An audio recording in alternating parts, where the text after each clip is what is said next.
We now come to a maiden speech. Michael Shanks.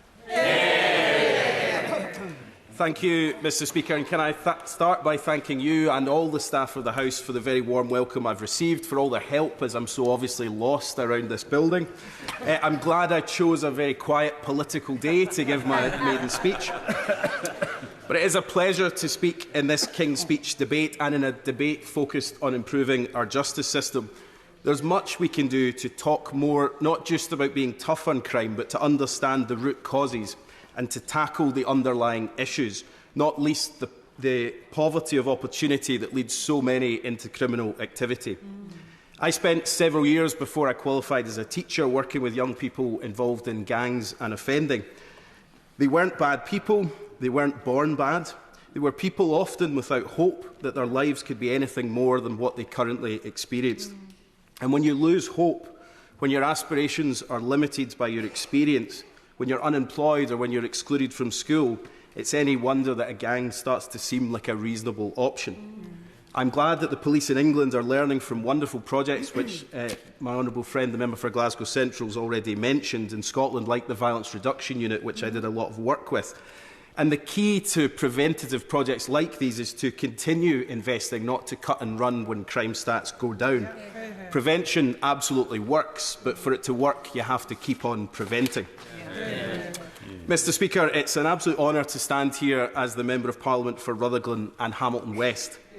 Can I say to my honourable friend, the member for Selby and Ainstey, who gave his maiden speech a few weeks ago, he set the bar very high and somehow also managed to make me feel very old for having not been born before the 1997 general election.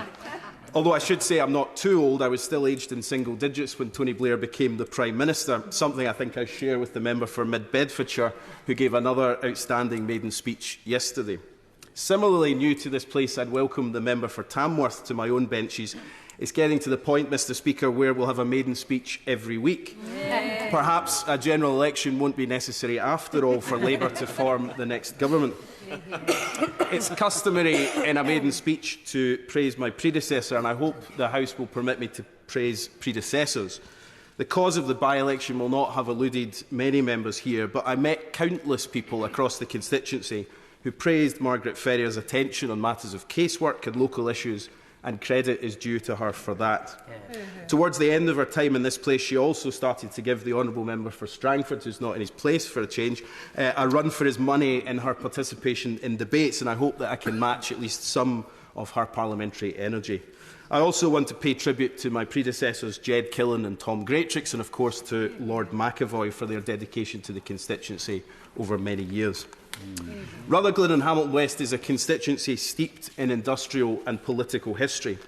Rutherglen itself is one of the oldest royal boroughs in the land, granted its royal charter by King David in 1126, which means in 2026 Rutherglen celebrates its 900th anniversary, something the community is looking forward to marking.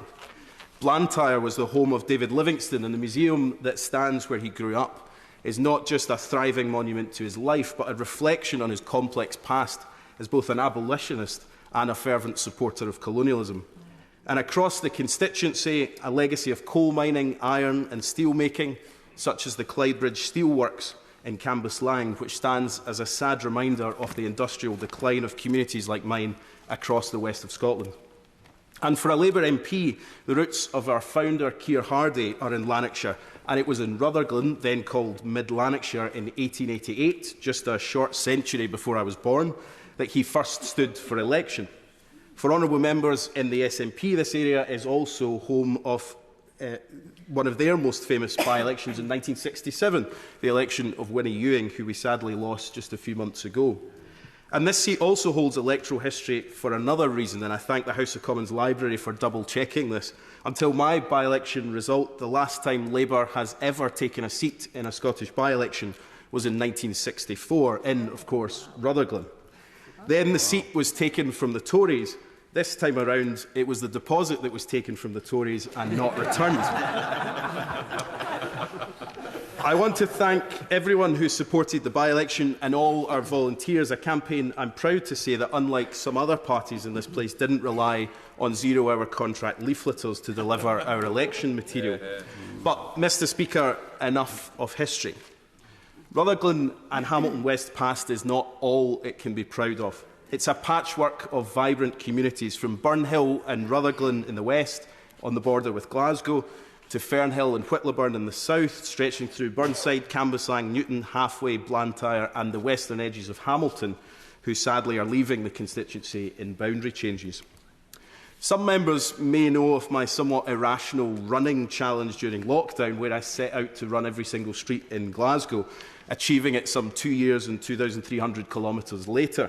I've set myself the challenge of now running every single street in my constituency, something I'd encourage all honourable members to do in their own patch, although it was a suggestion that was dismissed in horror by my colleague, the member for Edinburgh South, when I suggested we take it on together. On my way round the streets, in a by-election that took 6 months, I met so many incredible people doing so much in their community.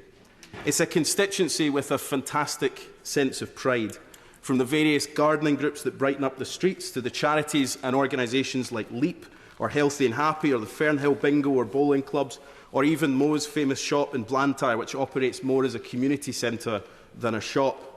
They do so much to bring the community together and reduce the social isolation that so many people feel, especially after the pandemic.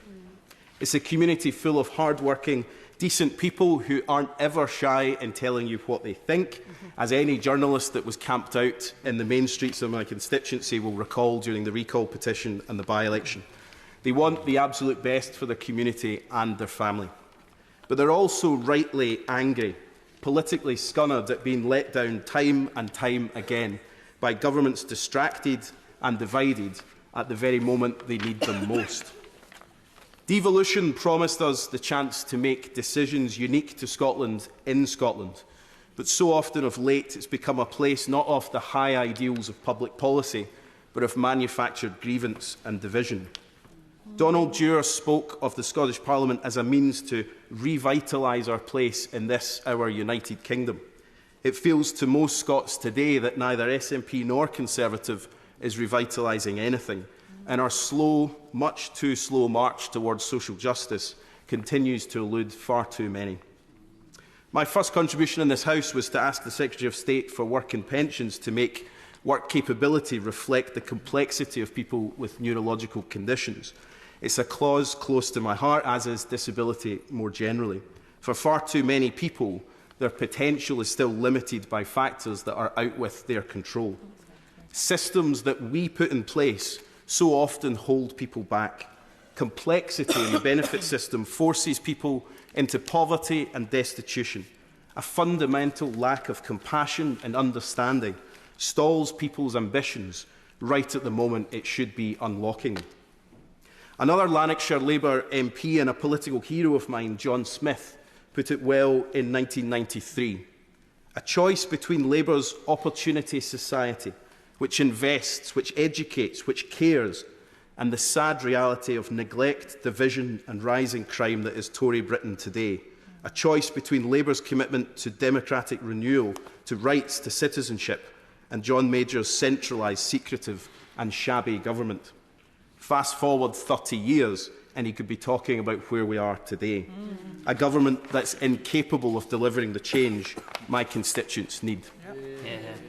It's become fashionable of late, or perhaps it was always fashionable, to denigrate politics. It's not hard to see why people see our deliberations here as foreign to their daily lives. But I've also seen in the few short weeks I've been here, MPs from across this House championing causes that may only affect a few people, but affect them greatly. And as I used to tell my pupils when I was encouraging them to vote, politics changes our lives for better or ill, and it's our responsibility to engage with it meaningfully. I'd also say, having been elected, I was amazed to discover my former pupils took to TikTok to speak positively about me, which I have to say, working with teenagers is not necessarily guaranteed. But I'd also say, Mr. Speaker, on reflection, the behaviour that I sometimes used to complain about in the classroom, I'm discovering might actually have been more impressive than I thought since I arrived in this place. I have no doubt over the coming weeks and months I'll wrestle with complicated issues and seek to further my understanding of topics that I'll openly admit I need to know a lot more about. None of us has all the answers, although I suspect that may come as a surprise to some honourable members. But complexity shouldn't be something we shy away from. Yep. Nuance, which seems so lacking in our political discourse today, no doubt in part because of the role of social media, is an essential part of coming up with the common sense solutions that actually work for people. Being able to disagree without being disagreeable should not only be possible, but something we strive for. Mr. Speaker, with the general election on the horizon, who knows how long I might be sitting on these benches, at least on this side of the House. The opportunity to serve, as John Smith put it, is about putting our values into practice. And I don't want to be here just opposing the Tories, but on the other side replacing them. But, Mr. Speaker, for every day I am here, I hope I can serve the people of my constituency well. I hope I have the confidence to stand up for those who are too often voiceless in our society and at least try to change some of what holds so many people in my community back. This place is full of people with a wonderful calling, and I hope I can do the people who sent me here proud in the time that I have.